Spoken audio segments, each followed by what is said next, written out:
بسم اللہ الرحمن الرحیم۔ اسرائیل کا قیام 14 مئی 1948 کو عمل میں آیا۔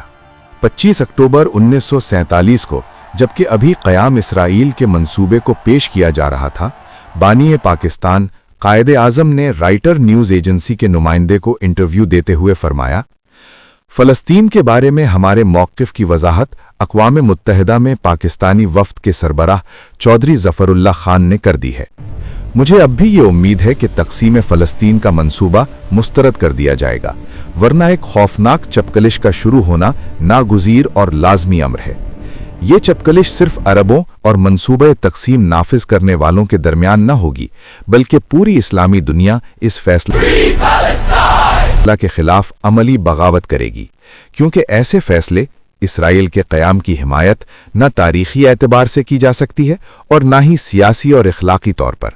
ایسے حالات میں پاکستان کے پاس اس کے سوا اور کوئی چارہ کار نہ ہوگا کہ عربوں کی مکمل اور غیر مشروط حمایت کرے اور خواہ کے اشتعال اور دست درازیوں کو روکنے کے لیے جو کچھ اس کے بس میں ہے پورے جوش و خروش اور طاقت سے بروئے کار لائے۔ قائد اعظم کے الفاظ کی شدت کی وجہ سمجھنے کے لیے ہمیں اسرائیل کے قیام کے پس منظر کو سمجھنا ہوگا۔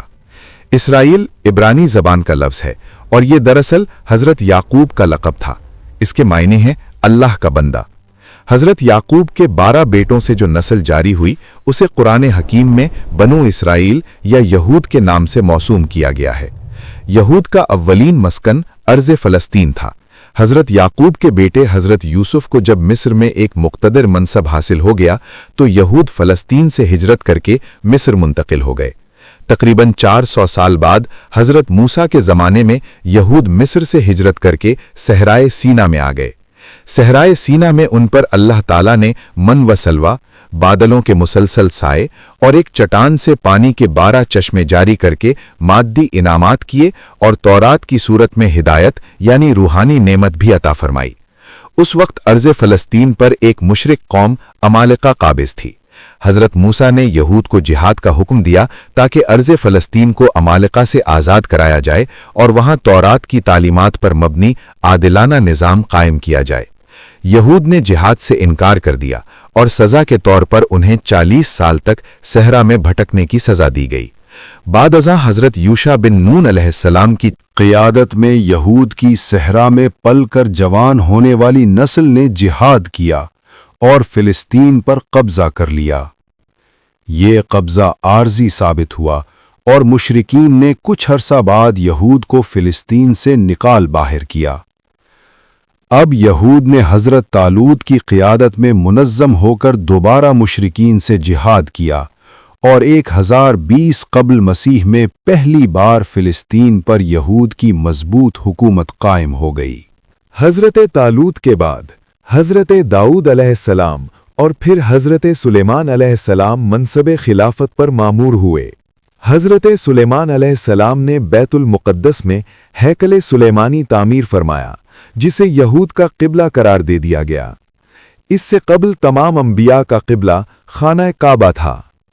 حضرت سلیمان علیہ السلام کے بعد یہود میں اختلافات پیدا ہو گئے اور فلسطینی ریاست 2 ٹکڑوں میں تقسیم ہو گئی۔ شمالی ریاست کا نام اسرائیل تھا اور جنوبی ریاست کا نام یہودا۔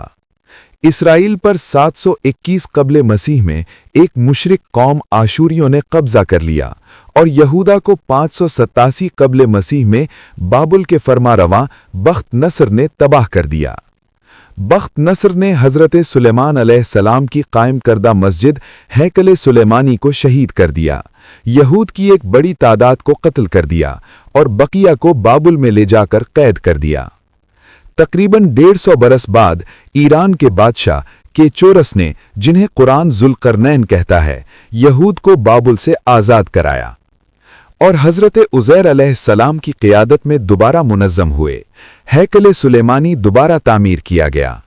اس کے بعد یہود دوبارہ یونانیوں کے ساتھ مسلسل جنگ کرتے رہے تاکہ 175 قبل مسیح میں یہود کو فیصلہ کن کامیابی حاصل ہوئی اور انہوں نے ایک عظیم سلطنت قائم کی جو تاریخ میں مکابی سلطنت کے نام سے مشہور ہے۔